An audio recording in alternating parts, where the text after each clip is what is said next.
Right now, somewhere near you, your child is living the longest years they will ever experience, and you are living some of the shortest. You are in the same house, you are in the same room, but you are not in the same time. Most people think childhood feels long because kids are bored or because everything is new to them. That's part of it, but the real reason is mathematical. And once you see the math, you can't unsee it because the number of days you have left with your child is far smaller than you think, and most of them are already gone. In 1897, a French philosopher named Paul Janet noticed something strange about time. A year, he realized, is not a fixed length, not to the mind. To a 5-year-old, 1 year is 20% of their entire life. To you at 40, that same year is 2.5%. The exact same 365 days feels roughly 8 times longer to your child than it does to you. This is called the proportional theory of time, and it means something quietly devastating. You and your child are not aging at the same speed.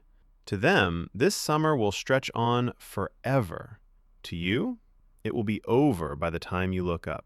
You are not imagining it.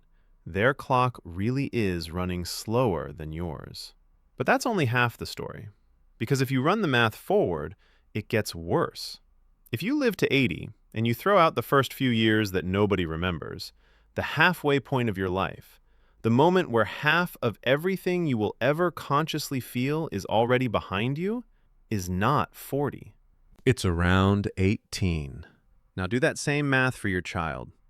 Take their whole remembered childhood from about age 4 to the day they leave home at 18. The felt midpoint of that childhood, the moment where half of it is spent, is not age 11. It's around age 8 or 9. So if your child is 9 years old tonight, half of their childhood, the half they will actually feel, the half that will become who they are, is already over. You already lived through it, and it felt like a handful of weekends. But the math doesn't stop at how it feels. It gets concrete. In 2015, a writer named Tim Urban sat down and calculated how much time we actually spend in the same room as the people we love. Not in theory, in days. And what he found quietly broke a lot of people.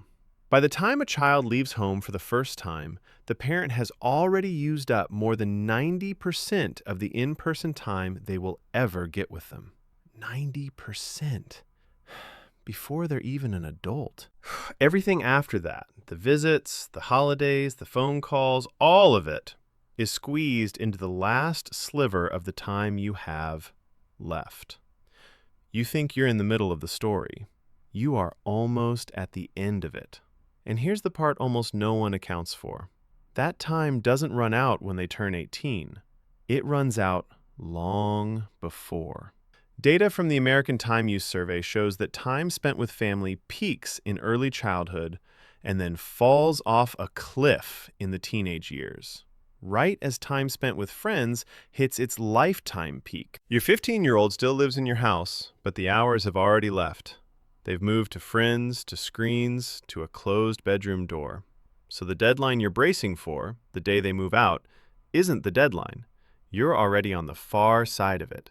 But that's still only half the story. Because in September of 2025, scientists at the University of Birmingham published something that makes the math feel even heavier. A team led by Selma Luchtmeyer scanned the brains of 577 people aged 18 to 88 while they watched an 8-minute clip from an old Alfred Hitchcock show. They were watching for something specific. How often the brain switches from one stable state to the next. How often it makes a cut, like a film editor marking the end of one moment and the start of another. The younger the brain, the more cuts it made. The older the brain, the longer it lingered in each state. The fewer cuts it made, the fewer moments it carved out of the same stretch of time. Their conclusion was unsettling. Time may not speed up as you age because some clock inside you ticks faster. It speeds up because your brain stops noticing as many changes. It makes fewer cuts in the movie of your life. A child's brain is cutting constantly because everything is new. That's why their summers feel infinite. Yours don't, because your brain has seen it all before and it has quietly stopped pressing record. There's a name for the moments that still make the cut. In 2014, researchers Dye, Milkman, and Reese called them temporal landmarks, the distinct events that stand out from the blur. A week of identical days collapses in your memory into a single, forgettable smudge. Multiply that across years, and your child's entire childhood can compress into almost nothing. Which brings us to the cruelest number of all, the one with no statistic attached. There was a last time you carried your child and laid them down to sleep. A last time they crawled into your bed in the middle of the night. A last time they reached up without thinking to hold your hand crossing the street. Every one of those things happened for the final time on an ordinary day, and you didn't know it was the last. There was no warning, no countdown, no alarm. It just happened, and then it never happened again. And here's the part that should stop you cold. Your child will not remember most of this. In their first years, the brain is rebuilding itself so fast that it overwrites nearly everything that came before.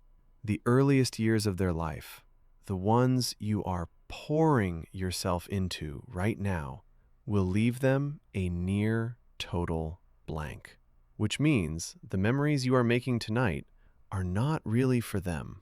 They're for you. You are the one who gets to keep this. You are the only camera in the room that will still be running in 30 years. So the math, all of it, comes down to this. Your child's clock is slower than yours, which means they will feel this time far longer than you do. Half of their childhood is already gone by age 9. 90% of your in-person time is gone before they leave home. Your brain is quietly making fewer cuts, deleting the ordinary days, keeping only the landmarks, and the moments you'll miss most are the ones you'll never see coming. But buried inside that 2025 study, there is one strange gift. If time speeds up because your brain stops noticing change, then the cure is to give it something to notice, something new, something that breaks the routine, something worth cutting into a separate moment. Doing one new thing with your child tonight doesn't just make a memory. It mechanically slows down your own clock. You can't add years to the time you have left, but you can make the time you have feel longer. You can turn an ordinary Tuesday into a temporal landmark that your brain refuses to delete. So this isn't about guilt. It's about the fact that the next ordinary day with your child is worth more than you are treating it. The math doesn't tell you to feel bad. It tells you to go find them tonight, while the camera is still running, while the cut is still yours to make.